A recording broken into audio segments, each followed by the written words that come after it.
بسم اللہ الرحمن الرحیم۔ السلام علیکم۔ میری بیوی ہر روز درزی سے نئے کپڑے سلوا کر لاتی تھی اور الماری میں تالا لگا کے رکھ دیتی۔ 10 دنوں بعد سارے کپڑے نکالتی اور ان کو آگ لگا دیتی۔ میں حیران ہوتا کہ یہ پیسے کیوں ضائع کرتی ہے۔ میرے پوچھنے پر یہ کہتی کہ سب میں پہن پہن کر تھک گئی ہوں، حالانکہ میں نے اسے کبھی نئے لباس میں نہیں دیکھا تھا۔ مجھے بہت دکھ ہوتا تھا۔ ایک دن میں نے اس کے سارے کپڑے اٹھا کر ایک بیکاری عورت کو دے دیے، مگر پاؤں تلے سے زمین نکل گئی جب چند دنوں بعد وہ عورت آ کر بولی کہ تمہیں مجھ سے شادی کرنی ہوگی، ورنہ میں شور مچا دوں گی کہ جو کپڑے تم نے مجھے دیے ان میں اپنے شوہر کی دوسری بیوی تھی، لیکن وہ مجھ سے پیار نہیں کرتے تھے، ہر وقت کھوئے کھوئے رہا کرتے۔ مجھ پر جیسے ان کو اعتبار نہیں تھا۔ وہ میری جاسوسی کیا کرتے تھے، میرا موبائل چیک کرتے، میں اگر گھر سے باہر جاتی تو میرا پیچھا کرتے۔ مجھے ان کی یہ بات سمجھ نہیں آتی تھی کہ وہ ایسے کیوں ہیں۔ میں ان کی پچھلی زندگی کے بارے میں جاننا چاہتی تھی، مگر مجھے کوئی کچھ بتاتا نہیں تھا۔ میں اکثر اپنے شوہر کو ڈائری لکھتے ہوئے دیکھا کرتی۔ مجھے یقین تھا اسی ڈائری میں ان کی پچھلی زندگی کا سارے راز موجود ہوں گے۔ ایک دن وہ آفس گئے تو میں ان کی ڈائری کھول کر پڑھنا شروع کرتی۔ میرے شوہر نے اپنی ساری زندگی اس ڈائری میں کھول کر لکھ دی تھی۔ میرا نام ہاشم ہے۔ میں ایک امیر گھرانے کا چشم و چراغ ہوں۔ سونے کا چمچ منہ میں لے کر پیدا ہوا۔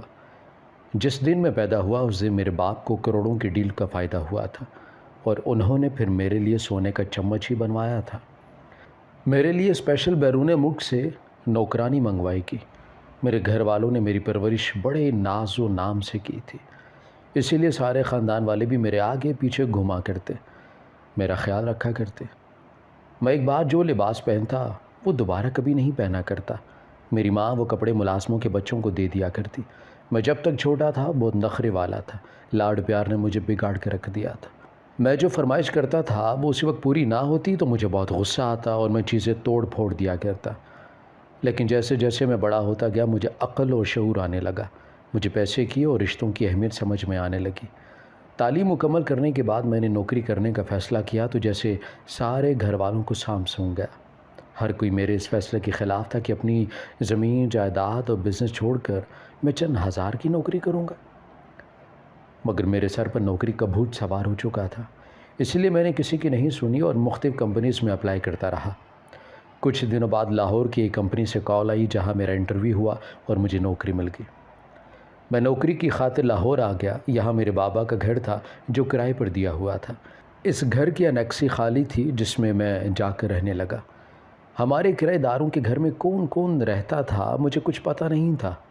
وہ تو ایک دن انکل مجھے کھانے پر بلانے آئے، تب مجھے پتہ چلا کہ ان کی ایک ہی بیٹی ہے اور اس کا نام روزی تھا، اور وہ ایک خوبصورت لڑکی تھی۔ بہت جلد میری اس سے دوستی ہوگی۔ میں نے روزی کو ہر معاملے میں اچھا پایا تھا۔ وہ بہت ذہین تھی، ہر کلاس میں ٹاپ کیا کرتی تھی۔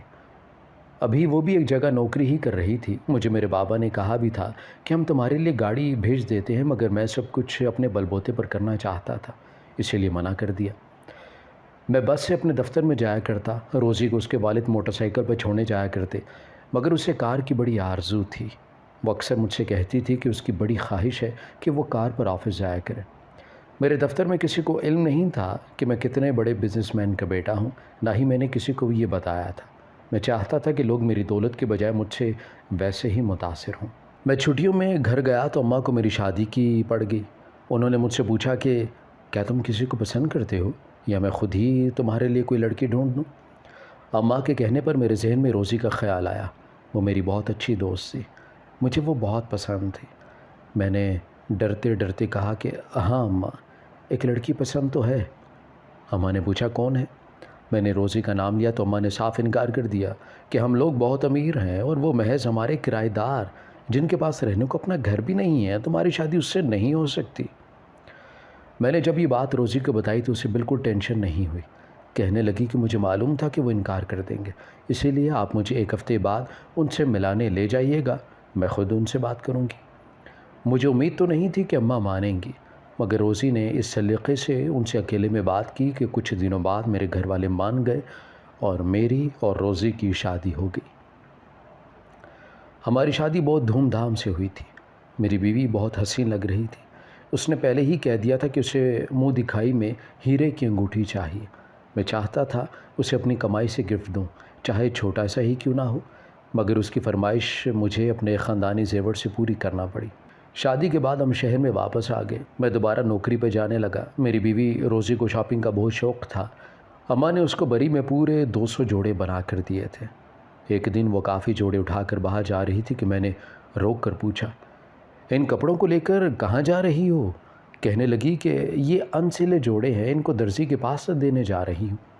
میں خوش ہوا کہ بیوی کو اب روز ایک نئے لباس میں دیکھوں گا۔ وہ اگلے دن درزی سے ایک جوڑا بھی لے آئی، وہ لا کر الماری میں تالا لگا کر رکھ دیا۔ اس نے پہنا بھی نہیں۔ میں نے سوچا کہ بیوی سے پوچھوں گا، مگر ارادہ ترک کر دیا کہ ہو سکتا ہے وہ خود کسی دن نیا جوڑا پہن لے۔ اگلے دن وہ پھر سے درزی کے پاس گئی اور پھر سے ایک نیا جوڑا لے آئے۔ وہ جوڑا بہت خوبصورت تھا۔ میں نے بیوی سے فرمائش کی کہ اسے پہن کر دکھاؤں، مگر اس نے اسے بھی الماری میں تالا لگا کر رکھ دیا اور کہنے لگی، آج نہیں، پھر کبھی صحیح۔ میں اس کی عجیب و غریب رویے کو لے کر حیرت میں مبتلا ہو چکا تھا۔ وہ خود پرانے کپڑوں میں رہا کرتی تھی اور نئے جوڑے سنبھال کر رکھا کرتی۔ وہ روز درزی کے پاس جاتی اور نیا جوڑا لاتی، پہننے کے بجائے وہ وہی کیا کرتی۔ 10 دن بعد میں نے دیکھا کہ وہ ان تمام نئے جوڑوں کو آگ لگا رہی تھی۔ میں بہت حیران ہوا اور اس سے پوچھا کہ وہ یہ سب کیوں کر رہی ہے۔ کہنے لگی کہ مجھے یہ سب جوڑے بالکل اچھے نہیں لگے، درزی نے میری مرضی کے مطابق نہیں سیے تھے۔ اس کی بات سن کر میں خاموش ہو گیا کہ چلو اسے نہیں پسند آئے تو غصے میں آگ لگا رہی ہے، میں اب اسے کیا ڈانٹوں۔ میری بیوی کی مجھے سمجھ نہیں آتی تھی، کبھی بہت پیار کرنے والی بن جاتی۔ ایک دن مجھے کہنے لگی کہ ہم واپس گاؤں میں چلتے ہیں، اماں ابا کے پاس، یہاں کیا رکھا ہے، وہ گھٹ گھٹ کے جی رہے ہیں، آپ کی تنخواہ اتنی زیادہ بھی نہیں ہے کہ ہم قسطوں پر ہی کار لے لیں۔ میں نے اسے سمجھایا کہ میں بہت جلد ترقی کروں گا اور اسے کار لے دوں گا، اور ہاں، کپڑوں کی فضول خرچی سے بھی بچو، کپڑے ضائع کرنا کوئی اچھی بات تو نہیں ہے۔ میری تنخواہ اتنی نہیں تھی کہ روز اسے ایک نیا جوڑا سلوا کر دیتا، اس لیے مجھے امید تھی کہ اب وہ کپڑوں کے معاملے میں احتیاط کرے گی۔ لیکن یہ دیکھ کر میرے پیروں تلے سے زمین نکل گئی۔ وہ پھر سے کافی جوڑے اٹھا کر درزی کے پاس جا رہی تھی، کہنے لگی کہ اب کسی اور درزی کو دینے جا رہی ہوں، روز ایک نیا جوڑا لاؤں گی۔ اگلے دن پھر سے وہ ایک نیا جوڑا لے آئی اور پھر سے وہی تماشا شروع کر دیا۔ روز نیا جوڑا لاتی اور الماری میں تالا لگا کر رکھ دیتی۔ میں نے ایک دن الماری سے ایک چیز نکالنی تھی تو بیگم سے کہا کہ اس تالے کو تو ہٹاؤ یہاں سے، مجھے ایک چیز نکالنی ہے الماری سے۔ اس نے کہا کہ آپ بتائیں کیا چاہیے، میں نکال دیتی ہوں، لیکن میں آپ کو چابی نہیں دوں گی، آپ میرے کپڑوں کو لے کر مجھے باتیں سنائیں گے۔ اس نے خود الماری کھولی اور مجھے میری مطلوبہ چیز نکال کر دی۔ مجھے الماری کے اندر جھانکنے تک نہیں دیا۔ میں نے اسے اس کے حال پر چھوڑ دیا، کیونکہ جب بھی اسے سمجھانے کی کوشش کرتا ہماری لڑائی ہو جایا کرتی اور وہ مجھے واپس جانے کو کہتی کہ تمہارے دوسرے بہن بھائی عیش و عشرت سے زندگی گزار رہے ہیں اور ہم یہاں اس طرح رہ رہے ہیں۔ مجھے واپس نہیں جانا تھا کیونکہ میں وہاں سے کچھ بننے نکلا تھا۔ مجھے اپنے بل بوتے پر ایک کامیاب بزنس مین بننا تھا اور میں اس کے لیے بہت محنت کر رہا تھا، اسی لیے میں اس کی بات نہیں مان سکا۔ وہ شاید مجھے چڑھانے کے لیے ایسا جان بوجھ کر کرنے لگی۔ ہر 10 دن بعد ڈھیر سارے کپڑے الماری سے نکالتی اور ان کو آگ لگا دیا کرتی۔ کبھی کہتی کہ مجھے یہ سارے رنگ پسند نہیں، تو کبھی عجیب بات کہتی کہ میں یہ سب کپڑے پہن کر تنگ آ چکی ہوں، بار بار پہننے کو دل نہیں کرتا، حالانکہ میں نے اسے کبھی نئے جوڑے میں نہیں دیکھا تھا۔ مجھے بہت دکھ ہوتا کہ وہ میری ماں کی محبت سے دیے گئے جوڑوں کو کیسے ضائع کر رہی ہے۔ اسی لیے میں نے ایک فیصلہ کیا۔ ایک بار جب وہ کپڑوں کو آگ لگانے چھت پر لائی تو میں نے اسے کہا کہ چھت پر بہت دھوپ ہے، تم بیمار ہو جاؤ گی، میں ان کپڑوں کو جلا دیتا ہوں، تم نیچے جا کر آرام کرو۔ وہ مجھے شکریہ کہہ کر نیچے چلے گی۔ میں نے فوراً ان کپڑوں کو شاپر میں ڈالا اور گھر سے باہر آ گیا۔ میں نے وہ کپڑے ایک غریب فقیرنی کو دے دیے کہ اس بیچاری کا کچھ بھلا ہو جائے۔ اس فقیرنی نے مجھے دعائیں دی اور میں خوش باش گھر واپس آ گیا۔ بیوی نے مشکوک نظروں سے پوچھا، کہاں تھے آپ؟ تو میں بوکھلا گیا کہ کہیں اسے پتہ تو نہیں چل گیا کہ میں اس کے کپڑے جلانے کے بجائے فقیرنی کو دے آیا ہوں۔ میں نے کہا کہ وہ میں کپڑوں کی راکھ پھینکنے گیا تھا۔ میری بیوی مطمئن ہو گئی یہ سن کر۔ میں اپنی طرف سے خوش تھا کہ میں نے نیکی کا کام کیا ہے، اتنے مہنگے کپڑے اس فقیرنی کو دے آیا ہوں، وہ تو مجھے دعائیں دے رہی ہوگی۔ مگر چند دنوں بعد وہ فقیرنی مجھے روڈ پر ملی تو اس نے ایک ایسی بات کہی کہ میری جان نکل گئی۔ کہنے لگی کہ صاحب تم مجھ سے شادی کر لو۔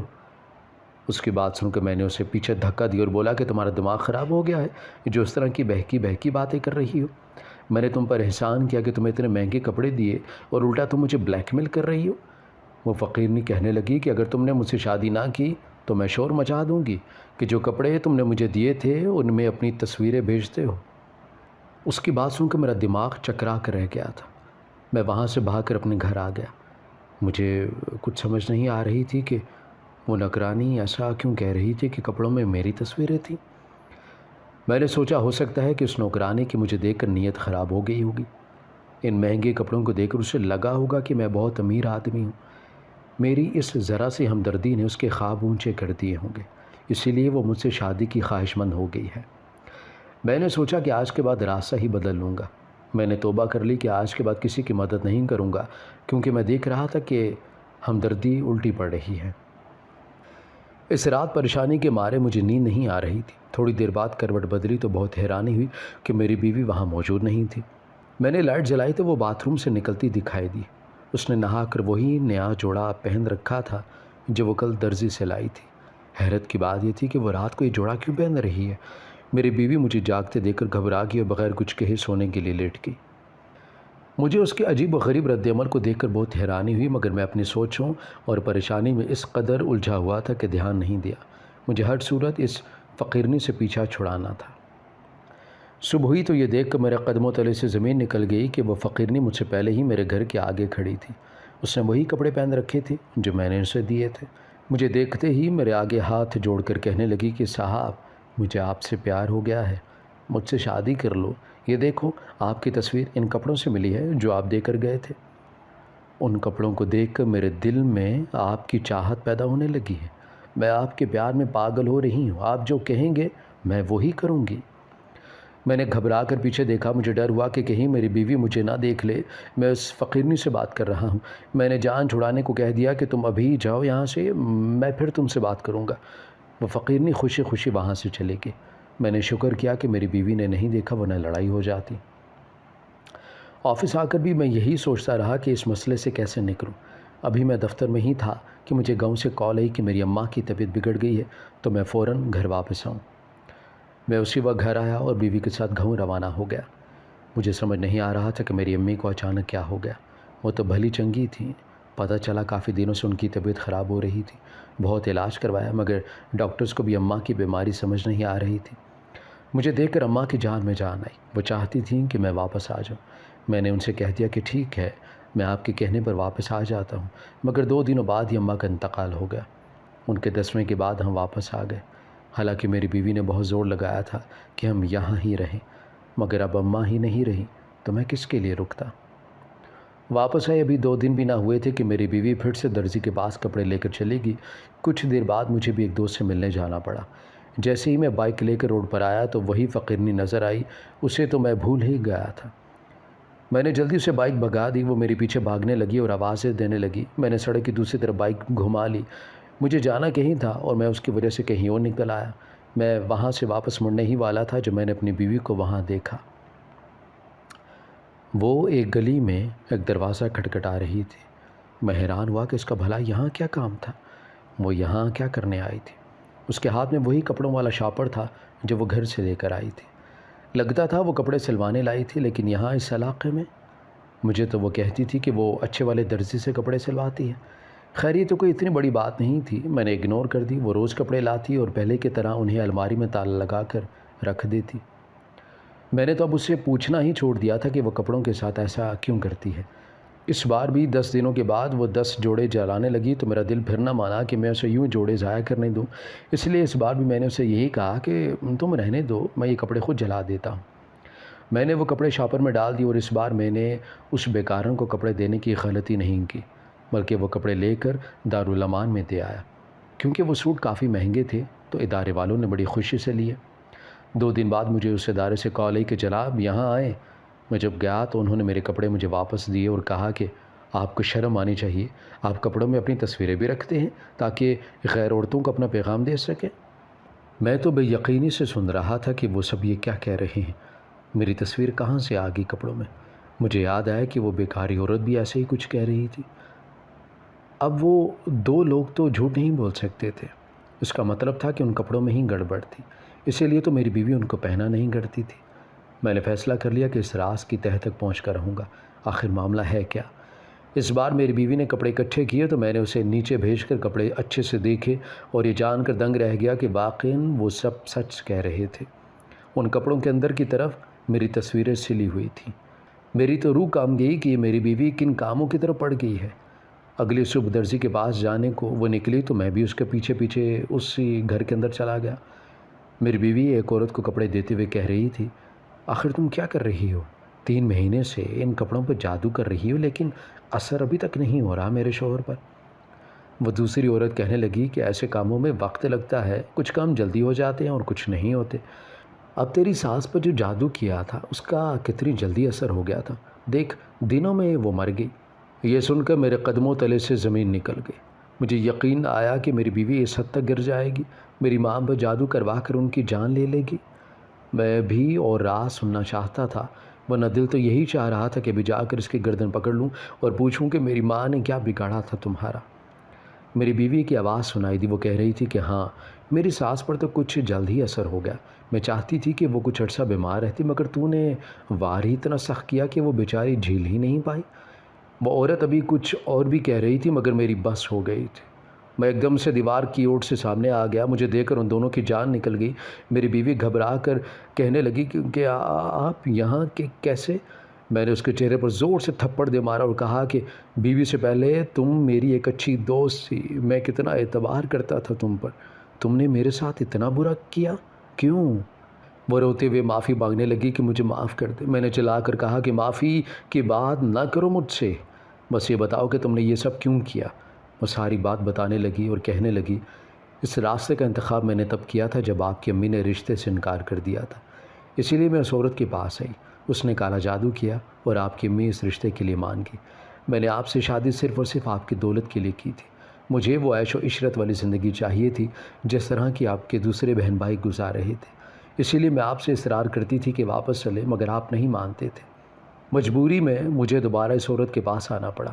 اس نے کہا تھا کہ اگر ہر 10 دن بعد نئے جوڑوں کے اندر میں اپنے میاں کی قمیض رکھ کر سلواؤں اور انہیں پھر جلا دوں تو میرے میاں کا دل آہستہ آہستہ بدل جائے گا، وہ میرے قابو میں آ جائے گا، میں جو کہوں گی وہ وہی کرے گا۔ لیکن جادو کا اثر آپ پر ہوتا نظر نہیں آتا تھا، اس لیے میں نے سوچا اگر میری ساس آپ کو وہاں آنے کا کہے تو آپ ان کے کہنے پر رک جائیں گے۔ میرا مقصد ان کو مارنا نہیں تھا، میں بس یہ چاہتی تھی کہ وہ بیمار رہیں تاکہ ان کے بہانے ہم بھی وہاں مستقل شفٹ ہو جائیں، مگر پلان ناکام ہو گیا اور آپ کی امی مر گئی، اسی لیے میں دوبارہ سے آپ کو اپنے قابو میں کرنے کے لیے یہاں آنے لگی۔ مجھے معاف کر دے، میں آپ کی امی کو مارنا نہیں چاہتی تھی، میں بس جادو سے ان کو بیمار کرنا چاہتی تھی۔ یہ سب سن کر میرا خون کھول اٹھا، مجھے خود پر غصہ آیا، میں نے اس جیسی لالچی لڑکی کو کیسے بیوی بنا لیا۔ یہ سب سن کر میں برداشت نہیں کر سکتا تھا کہ وہ میری زندگی میں رہتی۔ میں نے وہیں کھڑے کھڑے اس کو طلاق دے دی اور پولیس کو فون کیا۔ کچھ ہی دیر میں پولیس نے آ کر میری بیوی اور اس عورت کو گرفتار کر لیا۔ میں وہاں سے واپس آ رہا تھا کہ میری نظر اس فقیرنی پر پڑی، مجھے اس کا مسئلہ بھی سمجھ آ گیا تھا، ان کپڑوں کو نہ جلانے سے عمل الٹا ہو گیا تھا، اسی وجہ سے وہ فقیرنی میرے پیچھے پڑ گئی تھی اور محبت کے دعوے کرنے لگی، حالانکہ میری بیوی نے اس لیے جادو کروایا تھا کہ میں اس کے پیچھے پاگل ہو جاؤں۔